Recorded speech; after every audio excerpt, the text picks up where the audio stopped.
The first one was from Sweden, and it was from Christiana, and she said, "I've been trying to rid myself of the idea of an idealistic relationship, but I seem to face criticism at every turn. Help." And then why don't you read the other two, because I think they kind of complemented each Yeah, other. they kind of run through. So the second one was from Massachusetts, and Lydia asked, "My relationship started amazing, but has been building up all of this crap, and I want to start over, but is that really possible?" And the third one was from Leon, and Jennifer asked, "How do I stop instantly going to the breakup option in my relationship when something goes wrong?"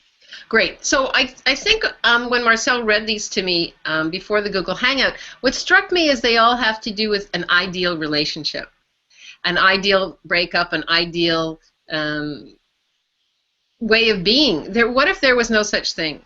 It's kind of like, what have you bought into this reality that says a relationship is, that truly isn't?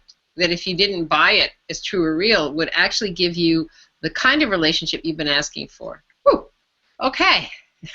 Everything, Tammy's like, everything that I'm doing on Create and Destroy That, please. Yeah. Yes. Good and bad, right and wrong, PUD and PUC, all nine shorts, boys and beyond. I don't know why I'm doing so much clearing on this Google. It just seems to be required. Maybe it's for me. So yeah, the thing is, ideal there is no ideal. There's no such thing. It's one of the things that we've been sold in this reality that says you have to have a form, you have to have a structure to a relationship.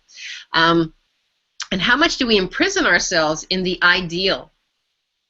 So that ideal is by its own definition, it's unattainable.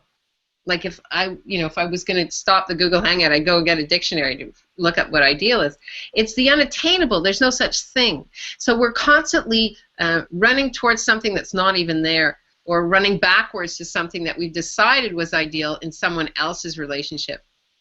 So it's the same thing when you say, well, we have a breakup or we don't. What if you could actually be present in your relationship and ask what's required? And maybe it's it was fun while it was, and it doesn't work anymore. Maybe there's nothing more that you're learning from each other. Maybe it has had its time.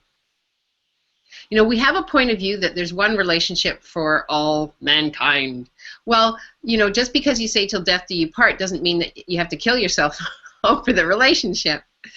It's about the willingness to be present and have it show up the way that it's asking to be. Recently, I was listening to Dr. Claudia Cano on an interview, and she was saying that she's been married, I think, 18 years, and that before these tools, she thought, especially in her culture, that they had to be together all the time. And what she learned in asking questions in, does this work for you? What doesn't work for you? What works for me?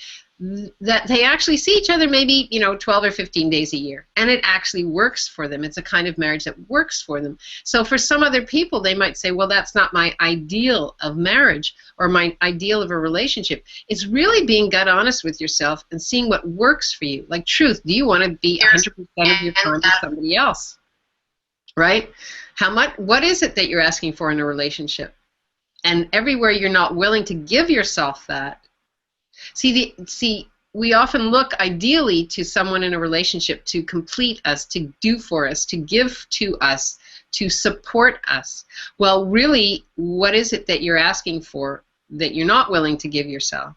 And what if by that person just being present is the contribution and not the limitation?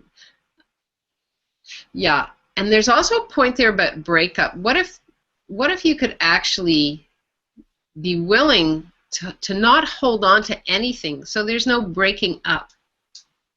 Yeah, when you think of breaking something, you're destroying it. Like you take a plate, you break it, you're destroying it. Well, everywhere you've bought into that you actually have to destroy and limit you or someone else in order to choose for you, would you be willing to uncreate and destroy that?